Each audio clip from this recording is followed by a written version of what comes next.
so step one, I've dismantled everything, I've cleaned everything up, I've actually re-tapped a lot of the holes, I've rebuilt the diffs. I think I went with a 250, I did that a while ago.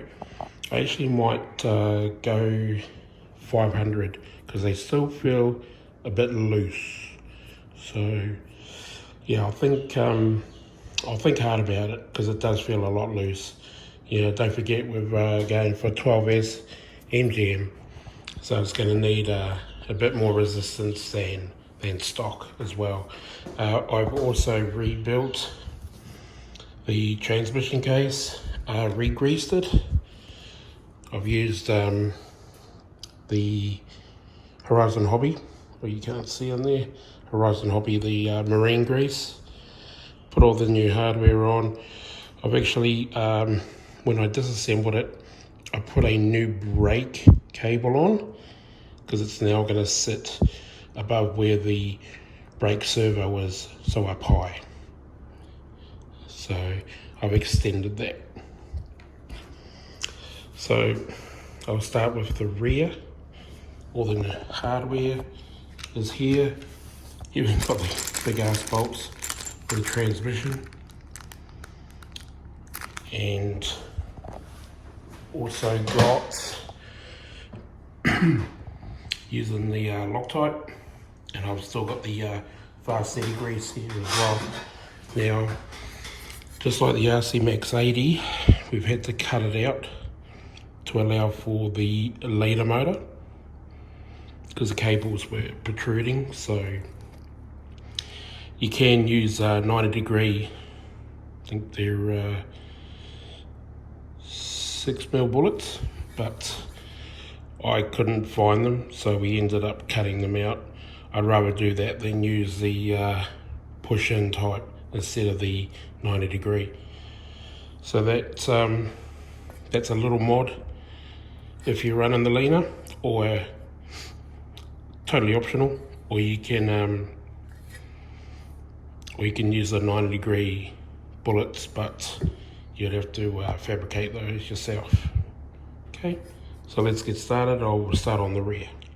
Okay, so today's weapons, I've got the DDMs 345, awesome, good starting kit for scale. Got the Loctite 222, fast steady grease, and I've also got the marine grease. I'm probably going to go for the marine grease on this one, but my main go-tos are the Buntos T-handles. You got a bit of spring back on these, so when you do tension them down, I'm using a couple of ball ends because of the way of the angle that it goes through. So that's basically your tools. You do need, I think it's a 6mm, but I'll probably break out the Barco system and tighten those down as well. So they're big boys. They're the links attached to the chassis plate, so they're enormous.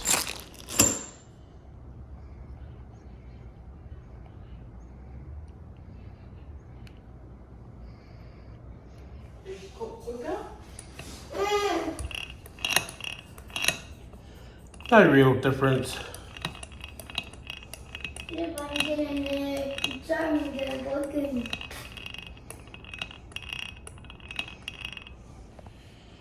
Okay, all back together.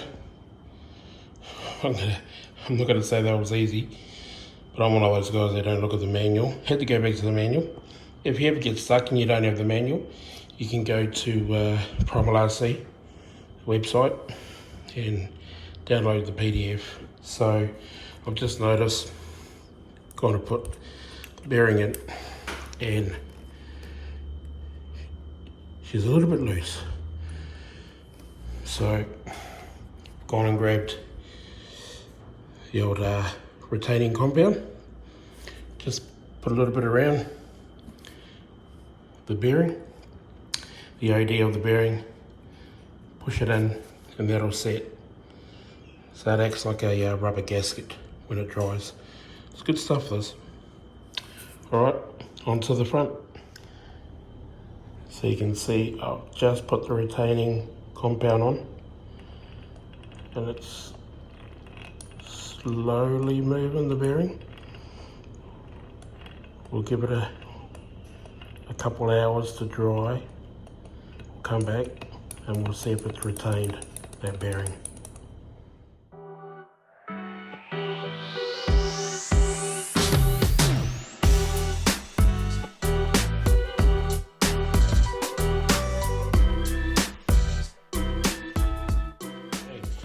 That's the front done. Takes a little bit more finessing to get this done. So again, all upgraded to cap heads, except for the countersunk ones. I don't have an issue with the countersunk. It's usually the pan head ones that were pretty soft.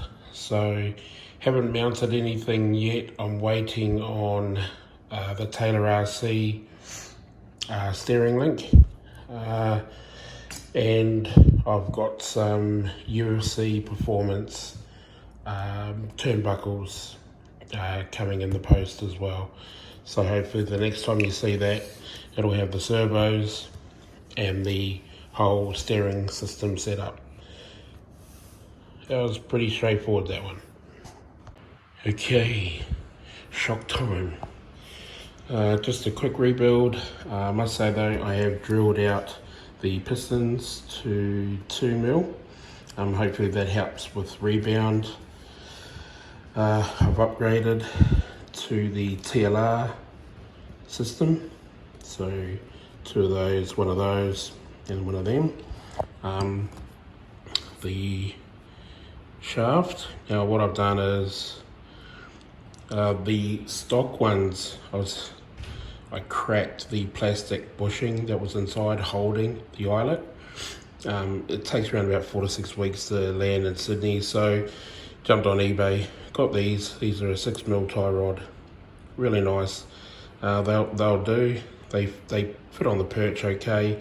I'll put a stopper in as well, just a bit of tubing that I had. It's actually from a Zealous 48 Electric. That's their tubing they use. So I was lucky that the ID was able to fit onto the shock shaft. So this is my least favorite bit, but alright, I'll get into doing these shocks. I also just quickly forgot to mention is I put a stopper on there, finding that the piston was going above. It probably hovered around here. There's my cat.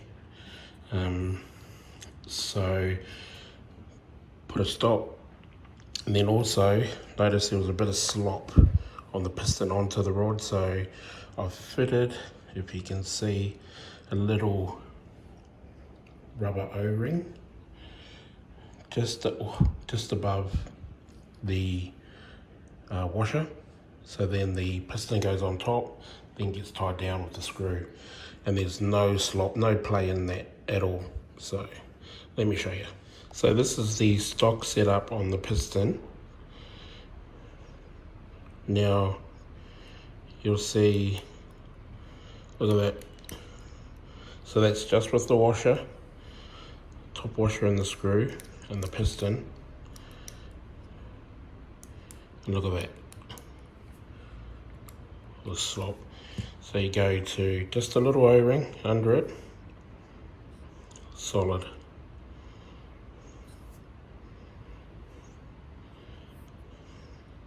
Solid as. Tips and tricks. Okay, welcome back. Shock's done. Just gotta wait on one more of these. Misplaced one, lost one. You know, it's like the 10mm nut. Can't bloody find it when you need it. So it shouldn't take long to finish that last shock. It's all ready to go anyway. So we're up to the main chassis. So this should be a pretty straightforward assembly. I've been going back to the Primal RC catalogue for the Raminator if I get stuck, but I think I might need to open it up on this one just to make sure I get all the bracings and all the brackets all lined up. should be an easy process. We'll see how we go. And there we go. So that's the base of the frame. So it's got the upper bracing going on. Pretty straightforward actually. So all the 198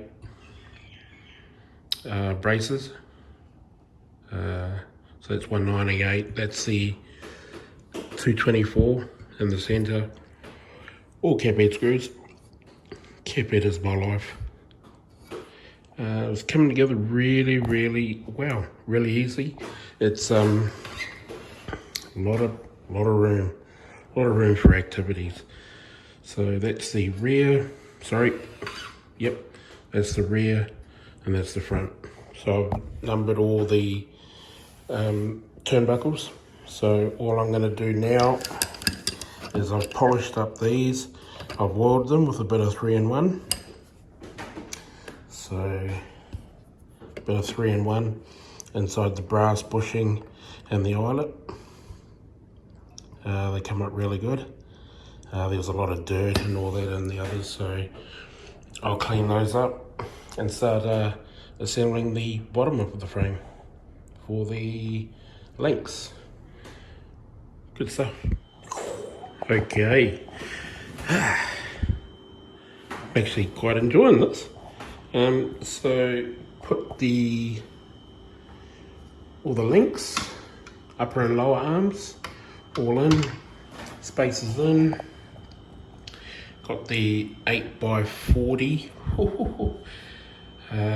cap heads in, very nice. It's the only thing, I reckon this cap heads on this rig saves a lot of hassle.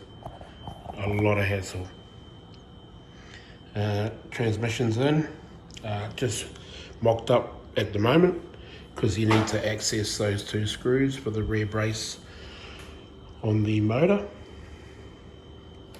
But so far, so good.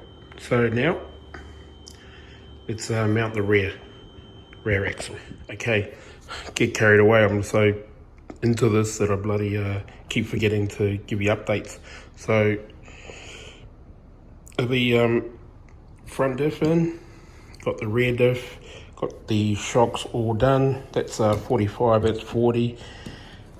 Really nice. Was able to, with that TLR in, getting a lot more better compression. Don't feel like I'm losing anything. So really happy with that, the way they've come out. And the little, again guys, this is not a modification. This is just basically what I had available through eBay. I had to put a 3/16 washer in there because it was going through, but since I've done that, it's been bloody awesome. So I'm actually pretty happy with the look as well. So not an upgrade, not a modification, just something that I needed to do in order to get this bad boy running again. Fitted the transmission cover, transmissions in. So we're kind of basically getting it ready for the conversion kit. So I've got the shocks to go, a few little pieces at the end, but I'll throw these on and then continue with the build. Yeah. Okay, right, where was I? Before I get too bloody ahead of myself. So put all the shocks in, so they're basically at the vertical, so above the axle. Really happy with these, how they turned out, really nice. So what else? Put the drive shafts in. Oops, sorry for my finger. So that is the rear disc brakes. Put the front disc brakes in. Ran all the new cabling for, so that's the center transmission for the reverse. That's the front brake. That's the rear brake. Needs to be trained down here. I've got those set in. That's ready for the conversion. So basically what's next is the electronics upgrade. This is my upgrade. So I've got 2 servos, and another 2 servos over there as well.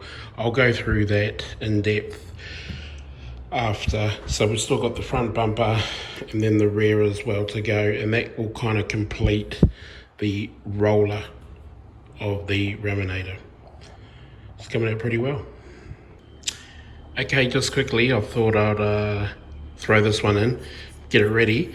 I've got the Taylor's RC, aka RC Max, steering links coming in. So it usually comes off here, hangs off there, pivots for the steering. Thought I might as well rip this open now and take these off so I can actually get to that to drill through it, so I can retap. I think they said it was an M8, so just going to quickly do that. While I'm here, I might as well change out these to the hardened stainless steel as well. Alright, carry on. Okay, right. Hardware in, tapped to 8mm. Ready for the Taylor's RC swivel arm. I'll put this back on and then we'll carry on. I'll do the other side and I'll carry on with the build. Okay, that's what we would call a roller. I've built it to a roller stage. So go over it quickly. There's the battery and receiver box that's going to contain all the bells and whistles, the U-back, the receiver. Going to a 3S or 4S battery. I've got a voltmeter with a switch. It's JCR 3D printed that for me. Very nice of them. Thank you very much, Johnny and Samessa. Then I've got the most overcool servos that I have in possession. These are Electronics. It's a 5000. That's an 8000. So 5000 is going to be for the brake. The 8000 is going to be for the reverse on the transmission. And then we've got, sorry, I got my cat paying me a visit. So we got 2 HRT 75000 weatherproofs. These are going to be for the steering. So with all these servos are going to be running 8.4 volts. That's why I've gone for 3S, 4S. I think I've got more 4S than 3S.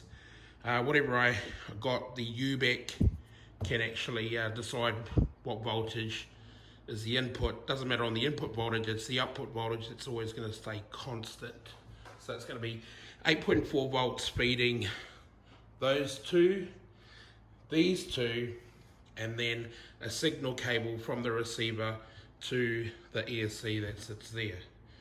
So everything's dialed in, brakes are in, Loctited down so they don't back out. Shocks were good.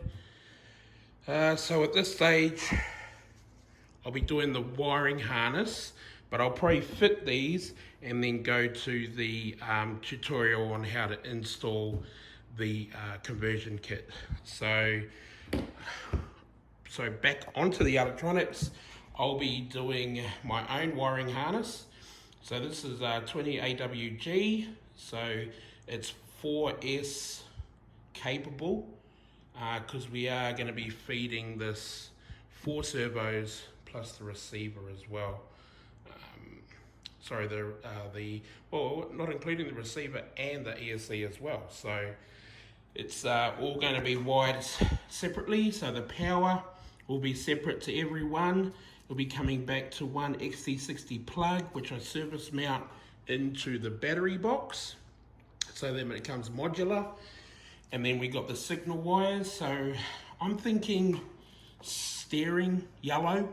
So 2 of those, 2 signals for the steering servos, and then we got the brake servo, and then we've got the reverse servo, and then we've got a low voltage, so just your basic, I think it's 22 or 24 AWG for the ESC power and signal, because the power for the MGM, because don't forget it's an opto ESC, derives from the receiver, and then powers up the ESC as well. So that's basically it. I make my own Futaba plugs. I got these from Hobbywing in Australia. So they're crimpers for these.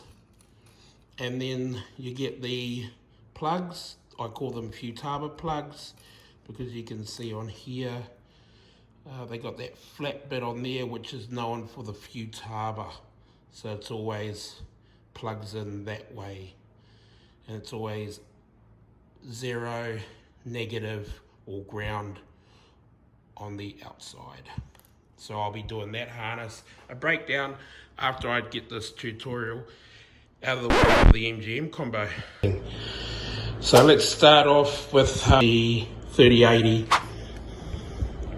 driven prior to the installation. So there we go, guys. That's where we are. So the next time you see this, it'll probably have the MGM installed. Then I'll have the wiring harness. I'll be going through that again. Not in detail, because don't forget, this is my custom build. It's not a tutorial on how to install the MGM and then I'm saying you've got to upgrade all this. You can still use all the stock systems and servos on the Raminator itself, but I just choose to use Hellenitronics because they're an awesome brand from Queensland in Australia, and distributed by Steve Vella down in Victoria for Team MHD. You can have a look for him on the face of books. So okay, let's get started. Let's get on to the electrics. So I've pre-cut all my cables, 2 for the steering, 1 for the brake, 1 for the reverse, and then the receiver signal that goes back to the box. Now, speaking of the box, boom. So what I've done is I've put a dead plug with an on and off switch, and then a voltmeter. So I've wired all that in. So you've got your battery in on an XT60. These are the AMAS XT60 plugs, probably one of the better plugs on the market at the moment for low volts. Anything 2S to 4S, you're pushing it with 4S, 2 to 3S. And then you've got, this will be plugged into the UBEC. UBEC? What's a UBEC? Boom, that's a UBEC. So this is the Hobbywing UBEC, the 25 amp, 50 amp to input 3 to 18S LiPo. So we're going to be using a 3 or 4S LiPo. So let's have a quick look at this. Okay, so alloy body, 25 amp, that's going to sit in the tray. So that'll get plugged in. I'll go put a plug on this. That'll plug into that. So for my 4S will get converted to 8.4 volts, and then we have our input outputs on 8.4 volts. So you get a couple of harness, small Futaba plugs, and a ferrite. So your ferrite core you wrap around so it actually smoothens out or filters any of that EMF signal coming in. Handy to have, I suppose. Right, so then we've got the wiring loom or harness. So we've allowed for all the servos. So you've roughly got 3 cables per servo. Then also the signal and plus and minus voltage for the MGM receiver as well, all the way going back there. So I've got all those laid out. They're all being taped together, and now we're going to put a sleeve over them. So this is a plastic braided sleeve that I got from Hobby King in different diameters. So that's going to be the main one. Then everything that tees off has got the smaller diameter. So let's get this ready to go. Ciao! Okay. So that's all been loomed up. Heat shrink. So you got these are the servos for the steering.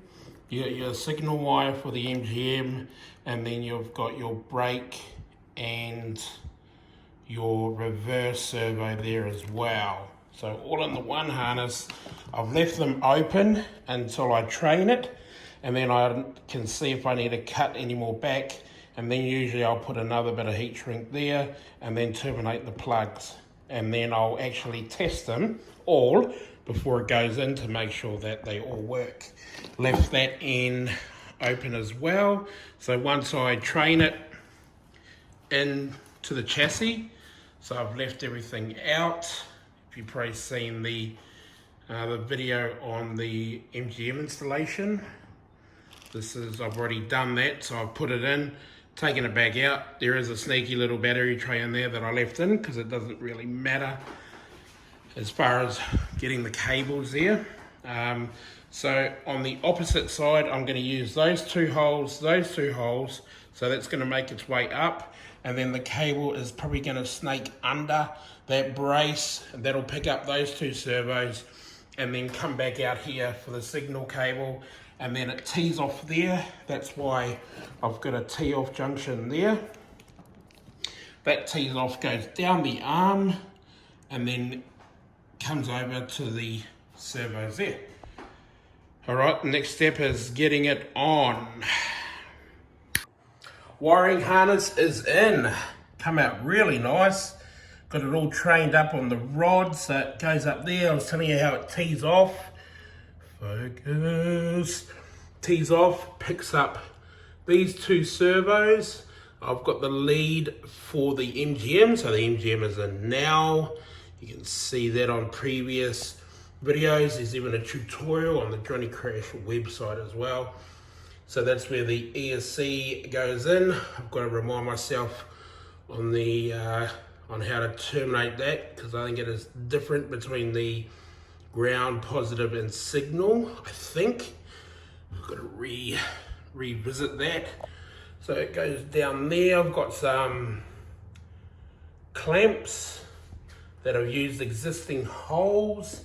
Goes under the chassis over here, and then the entry point into the battery box is up there. So now I've got to terminate that, but we're going to change the design internally of the battery box to suit a few different changes that I want, because my OCD kicked in.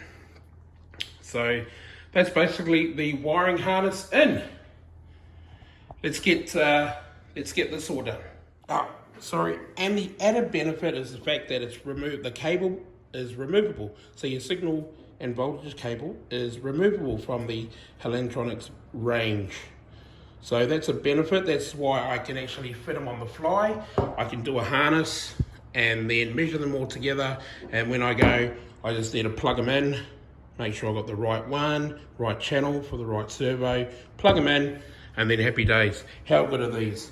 I'll be actually doing a video on the existing or the current release of the HLT, I think it's HLT 8000BL for brushless.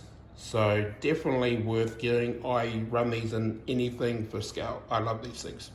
I wish they paid me for them. Okay, it's I've had a few coconut smiles since the last video I done, or update. So it's been, I think, 2 or 3 weeks, maybe a month. A few little issues we had is I lost a few things.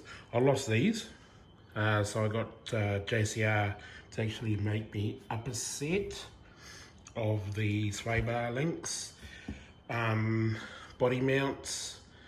We ended up 3D printing them. They're no good. They're only aesthetics, as we found out, because they snap there. But that's mainly, we needed to do our 3D render so we could actually do ours in alloy. Look guys, the only reason why we try to do a lot of it, because it takes too long for us to order and get it here in Australia. So we're a bit inventive down here, so we've got to do it ourselves. So the last video, we trained all the harness, put all the servos in, plugged them all in, and I got it all wired up. So there's a new battery box now, so big changes. So I put a dead plug, a switch and a meter on it. So it's a new design. It's a prototype, so we're not too sure if JCR will resell these. We're just tweaking design at the moment. It's not going to be the finished one, it just needs to be a little bit deeper. So I'll show you. So it just runs off a 4S. We've got the U-back in there. And then we've got the Futaba receiver in there. So all the signal wires go into there. So we're on 5 channels. And then all these separate power supplies, or 8.4 volts, they're all plugged into the U-back. And then the U-back is plugged, so it goes from the battery to the switch, then out here and plugs in to the U-back. If you want a more in-depth breakdown on the electronics and how I've done it, just let me know. So it's all ready to go. It's all ready to go. Let's power it up. So I got my 7PX on. We will turn them on.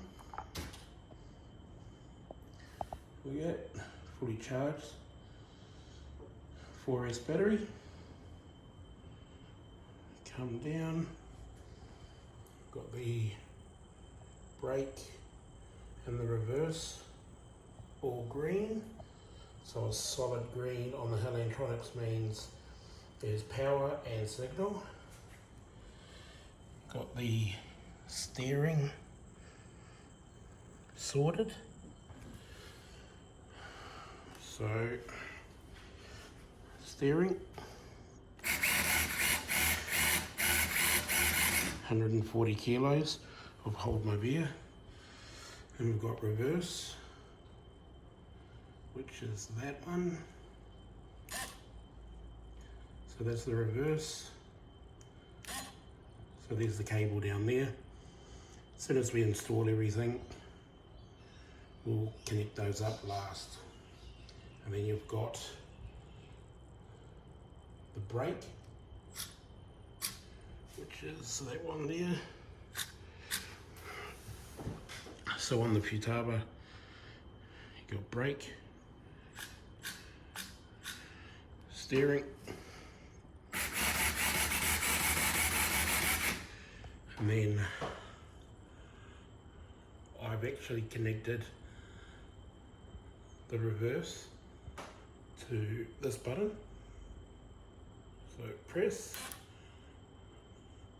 reverse pulls it in, push it out, and it goes back. So it's basically a roller without the things that make it roll. So that's kind of it. That was the build. Very specific to my build. Not saying you should have all this the way that I've wired it all up. That's specifically for me. I like to have it my way. So really impressed with the electronics servos. Takes a while to dial in, but you'd want to, considering the price of any 5th scale servo. I'm thinking in the future